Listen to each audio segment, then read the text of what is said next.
ਅੱਜ ਦੀਆਂ ਖਬਰਾਂ ਵੱਲ ਆਈਏ ਤੇ ਕੈਲੀਫੋਰਨੀਆ ਦੇ ਵਿੱਚ ਮੈਨਹਟਨ ਬੀਚ ਦੇ ਏਰੀਏ ਇੱਕ ਪੁਲਿਸ ਆਫੀਸਰ ਦੀ ਮੌਤ ਹੋ ਗਈ। ਮੋਟਰਸਾਈਕਲ ਦੇ ਉੱਤੇ ਜੋ ਫਰੀਵੇ 405 ਹੈਗਾ, ਕਹਿੰਦੇ ਵੀ ਉਹਦਾ ਐਕਸੀਡੈਂਟ ਹੋ ਗਿਆ 5:14 ਤੇ ਸਵੇਰੇ northbound 405 near East Del Amo Boulevard ਦੇ ਉੱਤੇ। ਇਹ ਕੈਲੀਫੋਰਨੀਆ ਹਾਈਵੇ ਪੈਟਰੋਲ ਨੇ ਦੱਸਿਆ, ਹੋਰ ਇਨਫੋਰਮੇਸ਼ਨ ਦੱਸੀ ਨਹੀਂ ਹੈਗੀ।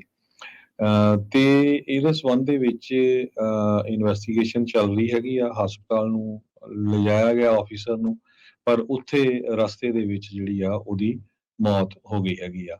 ਪੂਰੀ ਮੈਨਹਟਨ ਬੀਚ ਕਮਿਊਨਿਟੀ ਉਹਦੇ ਲਾਸ ਦੀ ਆਫਿਸਰ ਦੇ ਉਹਦੀ ਮੋਰਨਿੰਗ ਕਰ ਰਹੀ ਹੈਗੀ ਆ।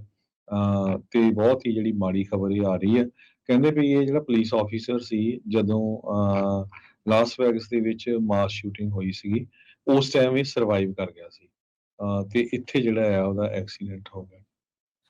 ਜੀ, ਬਿਲਕੁਲ 13 ਸਾਲ ਦਾ ਇਹ ਵੈਟਰਨ ਸੀਗਾ ਡਿਪਾਰਟਮੈਂਟ ਦਾ ਤੇ ਮੋਟਰਸਾਈਕਲ ਆਫਿਸਰ ਇਹ 2017 ਤੋਂ ਬਣਿਆ ਹੋਇਆ ਸੀ। ਕਹਿੰਦੇ ਵੀ ਲੱਗ ਇਹ ਰਿਹਾ ਮੁੱਢਲੀ ਜਾਂਚ ਦੇ ਵਿੱਚ ਇਸ ਨੂੰ ਕਿਸੇ ਗੱਡੀ ਨੇ ਟੱਕਰ ਮਾਰੀ ਆ ਤੇ ਇਹ ਜਿਹੜਾ ਫਿਰ ਹੋਰ ਗੱਡੀ ਦੇ ਵਿੱਚ ਵੀ ਜਿਹੜਾ ਉਹ ਵੱਜਾ ਹੋ ਸਕਦਾ ਅਨਸੇਫ ਲੇਨ ਚੇਂਜ ਕਰਦਿਆਂ ਕਿਸੇ ਦੇ ਦੁਆਰਾ।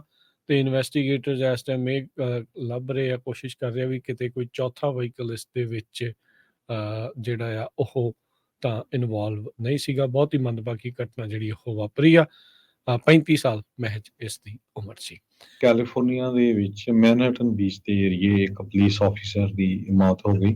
ਮੋਟਰਸਾਈਕਲ ਦੇ ਉੱਤੇ ਜੋ ਫਰੀਵੇ 405 ਹੈਗਾ, ਕਹਿੰਦੇ ਵੀ ਉਹਦਾ ਐਕਸੀਡੈਂਟ ਹੋ ਗਿਆ 5:14 ਤੇ ਸਵੇਰੇ northbound 405 near East Del Amo Boulevard ਦੇ ਉੱਤੇ। ਇਹ ਕੈਲੀਫੋਰਨੀਆ ਹਾਈਵੇ ਪੈਟਰੋਲ ਨੇ ਦੱਸਿਆ, ਹੋਰ ਇਨਫੋਰਮੇਸ਼ਨ ਦੱਸੀ ਨਹੀਂ ਹੈਗੀ। ਤੇ ਇਹਦੇ ਸੰਬੰਧ ਦੇ ਵਿੱਚ ਇਨਵੈਸਟੀਗੇਸ਼ਨ ਚੱਲ ਰਹੀ ਹੈਗੀ ਆ। ਹਸਪਤਾਲ ਨੂੰ ਲਿਜਾਇਆ ਗਿਆ ਆਫਿਸਰ ਨੂੰ, ਪਰ ਉੱਥੇ ਰਸਤੇ ਦੇ ਵਿੱਚ ਜਿਹੜੀ ਆ ਉਹਦੀ ਮੌਤ ਹੋ ਗਈ ਹੈਗੀ ਆ। ਪੂਰੀ ਮੈਨਹਟਨ ਬੀਚ ਕਮਿਊਨਿਟੀ ਉਹਦੇ ਲਾਸ ਦੀ ਆਫਿਸਰ ਦੇ ਉਹਦੀ ਮੋਰਨਿੰਗ ਕਰ ਰਹੀ ਹੈਗੀ ਆ। ਤੇ ਬਹੁਤ ਹੀ ਜਿਹੜੀ ਮਾੜੀ ਖਬਰ ਇਹ ਆ ਰਹੀ ਹੈ। ਕਹਿੰਦੇ ਵੀ ਇਹ ਜਿਹੜਾ ਪੁਲਿਸ ਆਫਿਸਰ ਸੀ, ਜਦੋਂ ਲਾਸ ਵੈਗਸ ਦੇ ਵਿੱਚ ਮਾਸ ਸ਼ੂਟਿੰਗ ਹੋਈ ਸੀਗੀ, ਉਸ ਟਾਈਮ ਇਹ ਸਰਵਾਈਵ ਕਰ ਗਿਆ ਸੀ। ਤੇ ਇੱਥੇ ਜਿਹੜਾ ਆ ਉਹਦਾ ਐਕਸੀਡੈਂਟ ਹੋ ਗਿਆ।